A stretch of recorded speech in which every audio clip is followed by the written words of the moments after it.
ಈ ಸಿನಿಮಾದಲ್ಲಿ ಮುಖ್ಯವಾಗಿ ಪ್ರೀತಿ ಅಂದರೆ ಹೇಗಿರಬೇಕು, ಅದನ್ನು ಹೀರೋ ಹೇಗೆ ಕ್ಯಾರಿ ಮಾಡ್ತಾರೆ, ಹೀರೋಯಿನನ್ನು ಹೇಗೆ ನೋಡ್ಕೋತಾರೆ, ಅವರಿಬ್ಬರು ಹೇಗೆ ಡೀಲ್ ಮಾಡ್ತಾರೆ, ಹೇಗೆ ಜೀವನ ಸಾಗಿಸ್ತಾರೆ, ಎಲ್ಲದೂ ಒಳಗೊಂಡಿದೆ ಈ ಸಿನಿಮಾದಲ್ಲಿ.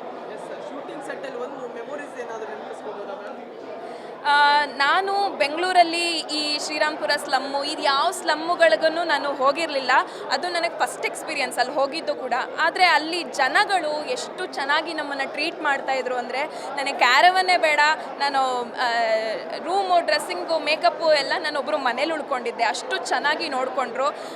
ಅಷ್ಟು ಒಂದು ತಮ್ಮ ಮನೆ ಮಕ್ಕಳ ಥರ ನಮ್ಮನ್ನು ಟ್ರೀಟ್ ಮಾಡಿದ್ರು. ಅದೊಂದು ಒಳ್ಳೆ ಎಕ್ಸ್ಪೀರಿಯನ್ಸ್ ಅಂತ ನಾನು ಹೇಳಕ್ಕೆ ಇಷ್ಟಪಡ್ತೀನಿ. ಥಿಯೇಟರ್ಗಳಿಗೆ ಬಂದು ಸಿನಿಮಾ ವಿಸಿಟ್ ಮಾಡಿ ನೋಡಲಿ ಫ್ಯಾನ್ಸಿಗೆ ಹೇಳ್ತೀರಾ?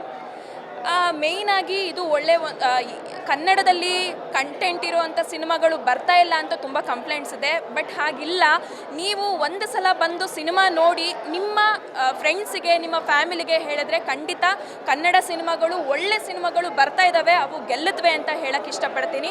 ಹಾಗಾಗಿ ಸುಮ್ಮನೆ ಅಯ್ಯೋ ಪೋಸ್ಟರು ಏನೋ ನೋಡ್ಬಿಟ್ಟು ಅಯ್ಯೋ ಸಿನಿಮಾ ಚೆನ್ನಾಗಿಲ್ಲ ಬಿಡು, ಯಾರೋ ಹೊಸಬ್ರು ಬಿಡು, ಹೊಸಬ್ರು ಅಂದ ತಕ್ಷಣ ಅಸಡ್ಡೆ ಮಾಡೋದೇ ಹೆಚ್ಚಾಗಿದೆ. ತುಂಬ ಒಳ್ಳೆ ಕಂಟೆಂಟ್ಸ್ ತೊಗೊಂಡು ಹೊಸಬ್ರು ಬರ್ತಾ ಇದ್ದಾರೆ. ನೀವು ಅದನ್ನು ಪ್ರೇಕ್ಷಕರು ಬಂದು ಸಿನಿಮಾನ ನೋಡಿ ಗೆಲ್ಲಿಸ್ಬೇಕು, ಹಾಗಂತ ಕೇಳ್ಕೊತೀನಿ ನಾನು.